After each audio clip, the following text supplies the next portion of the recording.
This epic trench battle from 1917 was shot to look like one long take, and it was a huge challenge for both the cast and crew.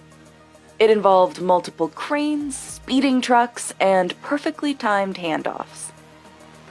But this is just one example of a one-take scene, or a oneer, that pushed filmmakers to their limits and required impressive technical innovations. Here's how 8 movie and TV scenes were shot to look like one long take. One-take scenes are naturally suited for intense action, as you can see in this fight scene in Atomic Blonde. Despite shooting in a real building, the crew still had to alter the set to accommodate the oneer. For example, they built this elevator, which helped create a natural stitch point, a way to hide the moment the camera cuts and keep the continuous illusion going. They also use another stitching technique called body crossing, in which a cut is hidden when a performer blocks the camera, as seen here with this henchman.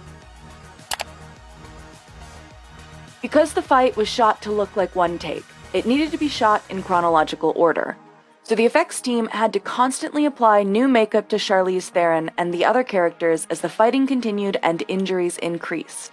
Charlize did her own stunts for a large part of this sequence. However, for some of the riskier moves, the crew subbed in her stunt double, Monique Ganderton. For example, the director used motion blur when Charlize had to fall down the stairs and slam into a wall. That's actually Monique tumbling down the stairs before switching back to Charlize hitting the wall.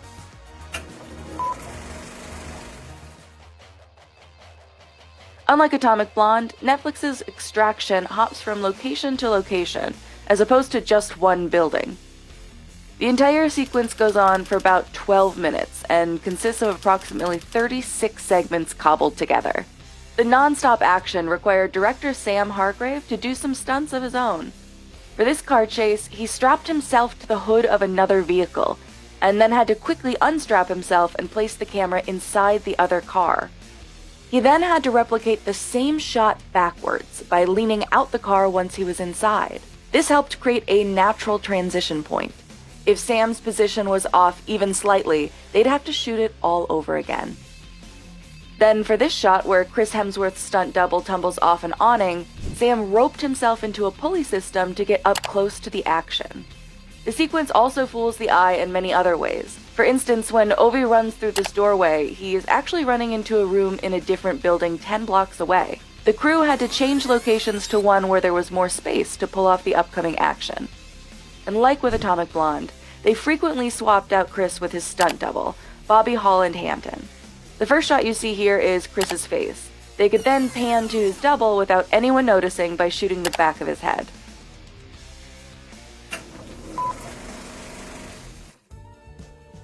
For the Day of the Dead parade scene in Spectre, cinematographer Hoyte van Hoytema wanted to start big and then go small and intimate. That meant starting wide with parade shots, then getting in closer to the marchers before following Bond into a hotel room. To pull this off, Hoyte used a techno crane. The crane started high and then lowered down into the crowd without cutting. A Steadicam operator then jumped off, pushed farther into the crowd, and followed actor Daniel Craig up to the hotel room. While the street scenes were shot in Mexico, the hotel room was actually set in the UK. The crowd scenes featured 1,500 extras. According to ILM VFX supervisor Mark Bukowski, since they couldn't get a perfect shot where every extra looked the right way at the right time, the VFX team inserted digital masks over their faces.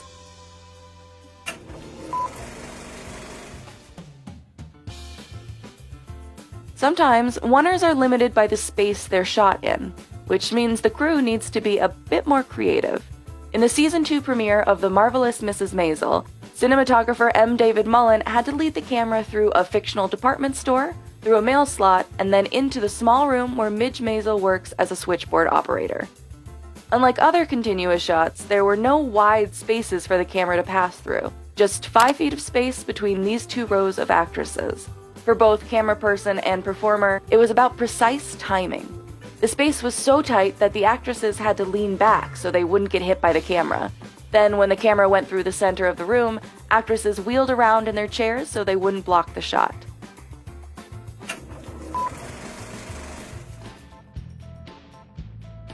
For Birdman, it wasn't just one scene, but the entire movie that needed to look like one long take.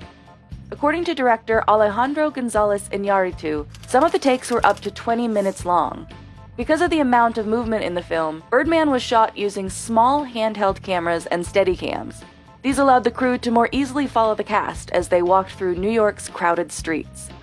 This also meant the crew couldn't use typical large light kits. So, according to cinematographer Emmanuel Lubezki, they instead relied on natural and practical lights in the scene, like these colorful light bulbs above Michael Keaton and even the lights emitting from Times Square. Birdman wasn't just a challenge for the crew, it was also a huge endeavor for the cast. According to Emma Stone, if she flubbed even a single word, she'd have to start again from the very top.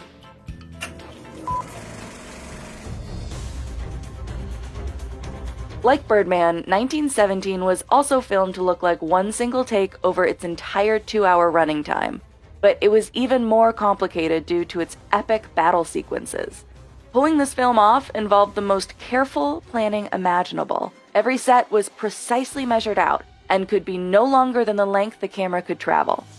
Since the crew was constantly on foot, they relied almost entirely on natural light. Look at the scene where Schofield runs through a destroyed city. It was lit up by flares in the sky. Because the flares were the main light for part of the scene, the crew needed to time exactly how long the flares needed to be in the air.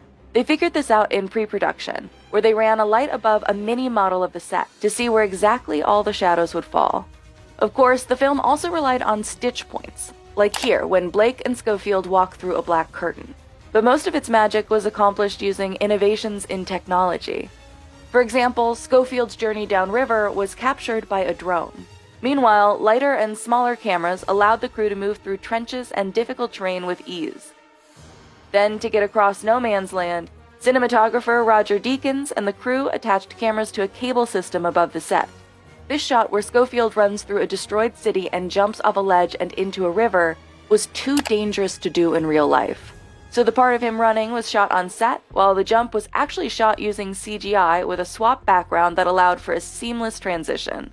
Shooting continuous takes means it's hard to call cut, so it's not ideal for making mistakes. But this moment here, where actor George Mackay runs alongside the trench and then trips, was not intentional, but in the end it felt natural, so it stayed in the movie.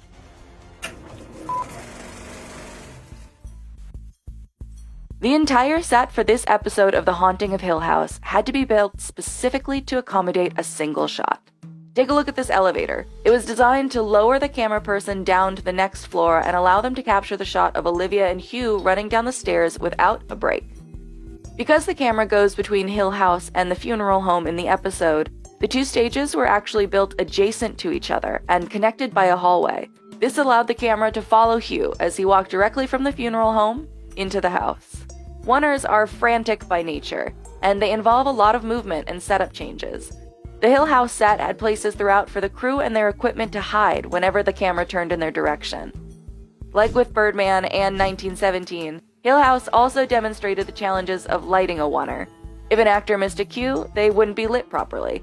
So series creator Mike Flanagan came up with a unique solution. When he clapped these two wood blocks together, the cast member knew what to do.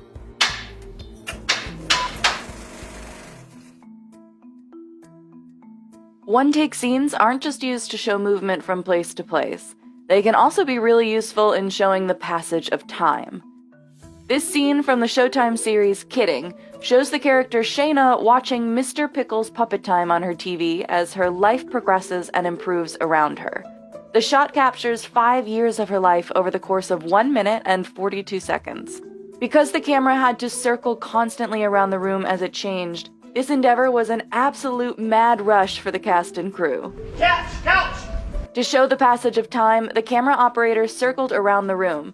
Each area of the room would show a new development in Shayna's life. So whenever the camera wasn't focused on them, the 50 crew members had to swap out furniture and bring in new props. Then this wall slid over into the kitchen.